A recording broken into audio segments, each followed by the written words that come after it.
அண்ணா ஒரு நிமிஷங்கண்ணா, அண்ணா ஒரு நிமிஷம். நீங்க என்னை பாப்பீங்கண்ணா, வருங்காலத்தில் என்னை பாப்பீங்க. எதையும் மாற்றி பேசுவன் அந்த அண்ணாமலை அல்ல. நீங்க பாப்பீங்க. அண்ணாமலையை பொறுத்தவரை ஆகஸ்ட் 25, 2020 எதற்காக அரசியலுக்கு வந்தனோ அந்த வெறியும் அந்த பசியும் அந்த நெருப்பும் உள்ள எரிஞ்சுக்கிட்டு இருக்கு. அதே நேரத்தில் கட்சி முதன்மையானது. இந்த கட்சியில் நான் ஒரு தொண்டன். இந்த கட்சி முதன்மையானது. இந்தியாவுடைய அரசியல் சரித்திரத்தை பார்க்கும்போது பாரதிய ஜனதா கட்சியை பொறுத்தவரை நிறைய இடத்துல நாம் முடிவுகள் எடுத்திருக்கின்றோம். எல்லா முடிவுகளும் ஒரு தொலைநோக்கு பார்வையோட தான் நம்ம முடிவு எடுத்திருக்கோம். அதனால் என்னை பொறுத்தவரை நான் தெளிவாக இருக்கின்றேன். நான் ஏற்கனவே உங்களுக்கு நிறைய பேசிட்டேன் டெல்லியில். என்னால யாருக்கும் பிரச்சனை வராது. அதே நேரத்தில் மாத்தி மாத்தி பேசுற அண்ணாமலை கிடையாது. அண்ணா போன வருஷம் அப்படி சொன்னீங்க, இந்த வருஷம் இப்படி சொன்னீங்க, 2025 ஜூன்ல அப்படி சொல்லுவீங்களா? என்னுடைய ஸ்டாண்ட் எப்பவுமே ஒண்ணுதாங்கண்ணா. தமிழ்நாடு முதன்மையா இருக்கணும், பாரதிய ஜனதா கட்சியினுடைய வளர்ச்சி இருக்கணும். அதுல என்னுடைய தனிப்பட்ட வளர்ச்சியோ இன்னொருடைய வளர்ச்சி முக்கியம் கிடையாது. அதாவது வருகின்ற காலத்தில் நீங்க பாப்பீங்க என்னுடைய ஸ்டாண்ட் எப்பவுமே கன்சிஸ்டன்ட். அதிமுக தலைவருக்கு எதிராக நீ கடுமையா விமர்சிச்சிருக்கீங்க, எடப்பாடி பழனிசாமி அவர்களே விமர்சிச்சிருக்கீங்க. ஒரு நிமிஷம். அதாவது யாரை பற்றியும் நான் கடுமையாக விமர்சிக்கலாம். கருத்துக்களை கருத்துக்களாக வைத்திருக்கின்றேன். அது சகோதரர் விஜய் அவர்களாக இருக்கட்டும், நம்முடைய மாண்புமிகு முதலமைச்சர் ஐயா ஸ்டாலின் அவர்களாக இருக்கட்டும். நான் இந்தியா ஃபுல்லா பிரச்சாரத்துக்கு போறேன்.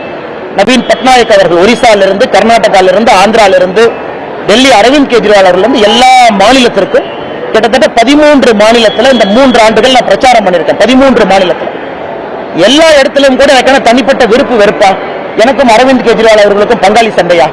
கருத்துக்களை கருத்துக்களாக எதிர்கொண்டிருக்கின்றேன். கருத்துக்களை கருத்துக்களாக எதிர்கொள்ளணும். ஏன்னா ஐடியாலஜிக்கலி நம்ம ஸ்டாண்ட் வேற வேற ஸ்டாண்டா இருக்கு. அது மாற்று வேறு மாநில அரசியலாக இருக்கட்டும், தமிழகத்தினுடைய அரசியலாக இருக்கட்டும், எங்களுடைய கருத்துக்களை சில இடத்துல வலிமையாக சொல்ல வேண்டி இருக்கு. அதுதான் பண்ணிருக்கேன். அதனால கடுமையாக விமர்சிச்சாங்க அப்படிங்கிற வார்த்தையை வழங்கன்னா கருத்துக்களை கருத்துக்களாக எதிர்கொண்டிருக்கின்றேன்.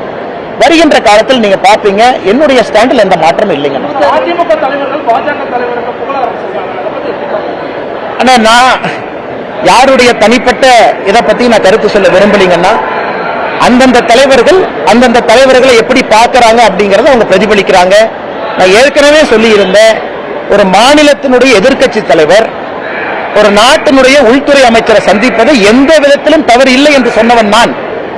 இன்னைக்கு தமிழ்நாட்டிலிருந்து பிளைட்ல யாரு ஏறினாலும் டெல்லிக்கு தான் வர்றாங்க, பாரதிய ஜனதா கட்சி தலைவர்களை தான் பாக்குறாங்க அப்படின்னு மீடியால நிறைய யூகம் எழுதுறீங்க. அண்ணன் செங்கோட்டையன் அவர்கள், மதிப்புக்குரிய அண்ணன் செங்கோட்டையன் அவர்களுடைய பயணம், அதுல யூகத்தை எழுதுறீங்க.